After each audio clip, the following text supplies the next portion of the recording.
গৌরীপুর মোড়ে বাস থেকে নেমে ভীষণ অবাক আর হতভম্ব হয়ে পড়লাম। দেখি সকল দোকানপাট বন্ধ হয়ে গেছে, তার উপর কোথাও কোনো জনমানবের চিহ্ন মাত্র নেই। হাতের ঘড়ির দিকে তাকাতেই আমি চমকে উঠলাম। রাত প্রায় 11:30 বাজে। ট্রেন মিস, তার উপর ঠেলাঠেলি গুতোগুতি এড়ানোর জন্য দুটো বাস ছেড়ে দিয়েছি ঠিকই, তবে এতটা যে রাত হয়ে যাবে তা ভাবতেই পারিনি। হয়তো অতটা অবাক হতে হতো না যদি দীর্ঘ এ পথটা বাসের মধ্যে আরামে ঘুমিয়ে ঘুমিয়ে না কাটাতাম। তা যাই হোক, গৌরীপুর মোড় থেকে মিনিট 30-এর সাইকেল জার্নি করলেই 3-4টে ছোট্ট গ্রাম ও একটা বিরাট নির্জন ফাঁকা মাঠ পেরিয়ে আমার গায়ের দেখা মেলে। গৌরীপুর মোড় থেকে ডানহাতি রাস্তাটায় অনহনিয়ে ঢুকে পড়লাম আমি। ইট বিছানো এই পথটাই সীতাগঞ্জের সামনে দুটি শাখায় ভাগ হয়ে গেছে, আর তারই একটা ছুটে গেছে আমার গায়ের দিকে। ডানহাতি রাস্তাটা ধরে কিছুটা হাঁটার পর বাপাশে একটা ছোট্ট বাড়ির বন্ধ দরজার সামনে দাঁড়িয়ে পড়লাম।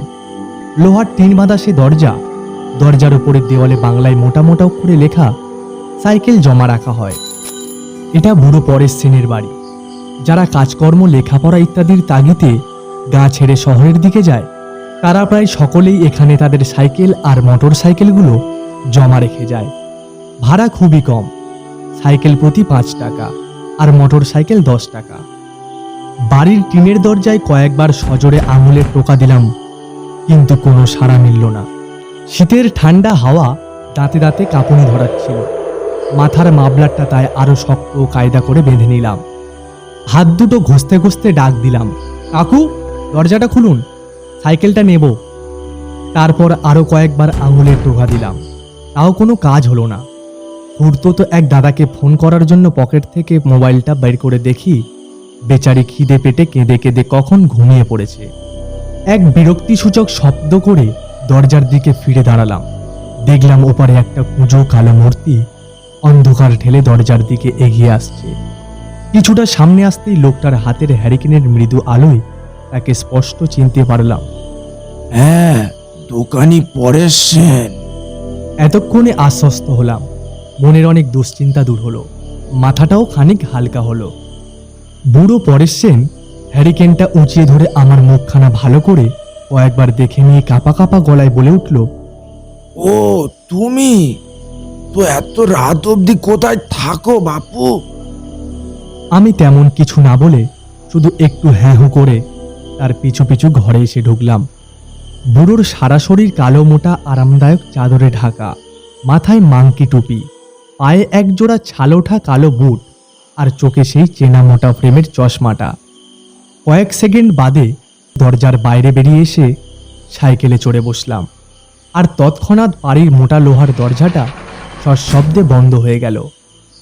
ঠান্ডায় কাঁপতে কাঁপতে আমি সাইকেল চালাতে থাকলাম। ইতিমধ্যেই হাতে দস্তানা জোড়া গলিয়ে নিয়েছি। হঠাৎই খেয়াল করলাম কাঁপা কাঁপা ঠোঁট দুটো আমার অজান্তেই কখন গুনগুনিয়ে সুর ভাঁজতে শুরু করে দিয়েছে। শিশুকালে পড়া সেই লাইনটাও মনে মনে আওড়ে উঠলাম, উ আ কেন করো, শীত লাগে তো গানটি ধরো। এভাবেই গুনগুন করতে করতে চলল আমার অভিযান। তা প্রায় 15-20 মিনিট সেভাবেই যাওয়ার পর হঠাৎ যেন আবহাওয়ার হালকা পরিবর্তন অনুভব করলাম। ঠান্ডাটা বোধহয় এবার একটু বেশি হুল ফোটাচ্ছে। দেখলাম অন্ধকারে ডুবে থাকা বাড়িঘর আর গাছপালাগুলো কেমন যেন রহস্যময় দৃষ্টিতে তাকিয়ে আছে আমার দিকে। তারা যেন আমাকে ঘিরে চুপিসারে কি সব ফন্দি হেঁটে চলেছে। শিরদাঁড়া বেয়ে ঠান্ডা কিছু একটা যেন নিচের দিকে অনবরত নেমে যেতে থাকলো। সাইকেলের প্যাডেলে আমি জোরে চাপ দিলাম, কিন্তু সাইকেলটা আগের মতো আর টানতে পারলাম না। পা দুটো যেন ঠান্ডায় জমে গেছে। মনে হলো সাইকেলের পেছনে কেউ যেন হিমালয় পর্বতটাকে বেঁধে দিয়ে গেছে, আর আমি কেতরে কেতরে সেটাকে টেনে নিয়ে চলেছি। ভয়ে শরীরের ভারসাম্য হারিয়ে ফেললাম। আরও একবার সাইকেলের গতি বাড়ানোর ব্যর্থ চেষ্টা করলাম, আর ঠিক তখনই আমার ঠান্ডা দেহের বাম কাঁধে এক হিমশীতল হাতের থাবা এঁটে বসল। আরও একবার সাইকেলের গতি বাড়ানোর ব্যর্থ চেষ্টা করলাম। সাথে সাথে আমি বীভৎস এক চিৎকার করে সাইকেল থেকে গড়িয়ে পড়লাম। কাঁধের সেই জায়গাটা এখনো ঠান্ডা হয়ে রয়েছে, তবে থাবাটা যেন সরে গেছে মনে হলো। কয়েক সেকেন্ড বাদে আমি আস্তে আস্তে উঠে দাঁড়ালাম। ঘোর মাতালের মতো পা দুটো কেঁপে চলেছে, আর গলাটা যেন শুকিয়ে কাঠ হয়ে গেল। 2-3 বার ঢোক গিলে টিমটিমে টর্চের আলোয় চারপাশটাকে দেখলাম। তারপর ভয়ার্ত গলায় কাঁদো কাঁদো হয়ে চেঁচিয়ে উঠলাম, কে তুমি? কি চাও? আমি সাইকেলটা দুহাতে চেপে ধরে আবারও একবার চিৎকার করলাম, কে তুমি? কি চাও আমার কাছে? হ্যাঁ, তুমি কে? কয়েক সেকেন্ডে কোনো সাড়া ছিল না আমার। তারপর হঠাৎই এক সময় অমাবস্যার ঘন কালো অন্ধকার পুড়ে ঠিক আমার কানের সামনে অশরীরীটা মৃদু ফাঁপা আর ভয়ানক ভাঙা ভাঙা স্বরে বলে উঠল, আমি কে? কি হবে তা জেনে? সাইকেলটা চালাও, দ্রুত চালাও, তোমার কোনো ক্ষতি করব না, অন্যথায় তুমি শেষ। শব্দের সাথে বেরোনো তার মুখের ঠান্ডা বাতাস আমার এক কান দিয়ে ঢুকে অন্য কান ফুঁড়ে বেরিয়ে গেল, আর বীভৎস একটা দুর্গন্ধে সারা গা গুলিয়ে উঠল। আমি মুখ বুজে প্রথমে সাইকেলে চড়ে বসলাম, তারপর প্যাডেল করতে আরম্ভ করলাম। এবারেও সেই একই কাণ্ড, সাইকেল টানতে গিয়েও টানতে পারলাম না, কোনো রকম গড়িয়ে চলল। হঠাৎই আমার বাম কাঁধে ঠিক সেই জায়গায় আর পেটের ডান দিকে আবারও তীব্র ঠান্ডা থাবার উপস্থিতি অনুভব করলাম। অশরীরীটা আমাকে দুহাতে চেপে ধরেছে, দেহের ওই 2 স্থানের মাংসপেশি যেন জমে বরফ হয়ে গেল। এবার দেখলাম সাইকেলটা সজোরে ছুটছে, বুঝতে পারলাম না কোন দিকে ছুটে চলেছি আমরা। সাইকেলটা থামানোর জন্য সজোরে ব্রেক কষলাম, তবু থামাতে পারলাম না। গাছপালা ঘরবাড়ি ফুঁড়ে সাইকেল এগিয়ে যেতে থাকলো। এক সময় সাইকেলটা 3 মাথার মোড়ে এসে পড়ল। চিনতে পারলাম এটা তো সীতাগঞ্জ মোড়। মোড়ের বামহাতি রাস্তাটায় নামলেই আর 10-15 মিনিটের পথ। প্রথমে পড়বে সেই ফাঁকা মাঠ, তারপর আমার গ্রাম। মনে পড়ল মাঠের মাঝখানের ভৌতিক শ্মশানটার কথা। কত না আজব, কত না ভয়ঙ্কর সব কাণ্ড ছোটবেলা থেকে শুনে এসেছি তাকে ঘিরে। গায়ের লোকেদের বলতে শুনেছি ওই শ্মশানে গভীর অমাবস্যার রাতে নাকি সারা রাত জুড়ে চলে ভূতেদের তাণ্ডব। তারা পথিককে ভুল পথে চালিত করে মজা দেখে। ঘণ্টাখানেক আগে অবধি আমি এ সকল ঘটনাগুলোকে এতটুকুও পাত্তা দিইনি, কিন্তু আজ এই গভীর অমাবস্যার রাতে দাঁড়িয়ে এক বীভৎস নতুন অভিজ্ঞতার শিকার হলাম। ঘটনা রটনা আর বিশ্বাস অবিশ্বাসের মাঝে সুদৃঢ় প্রাচীরটা যেন নিমেষেই এক উন্মুক্ত সাগরের ঢেউয়ে বরফের মতো গলে গেল। অবশেষে এসে পৌঁছালাম শ্মশানের রাস্তাটায়। বহুদিনের চেনা পথটা আজ যেন অচেনা ঠেকছে। কিছুক্ষণ আগে অবধি চারিদিকটা ছিল ঘন অন্ধকারে ঢাকা, কিন্তু এ পথে এসে পৌঁছে দেখি কোথা থেকে মৃদু মৃদু সব আলো পড়েছে বড় বড় বট অসত্য শেওড়া গাছের চূড়াগুলোতে। কি বিভৎস গা ছমছমে সে আবহাওয়া! কোনো একদল অশরীরী অতিথির অপেক্ষায় শ্মশানটাকে যেন সাজিয়ে গুজিয়ে রেখেছে।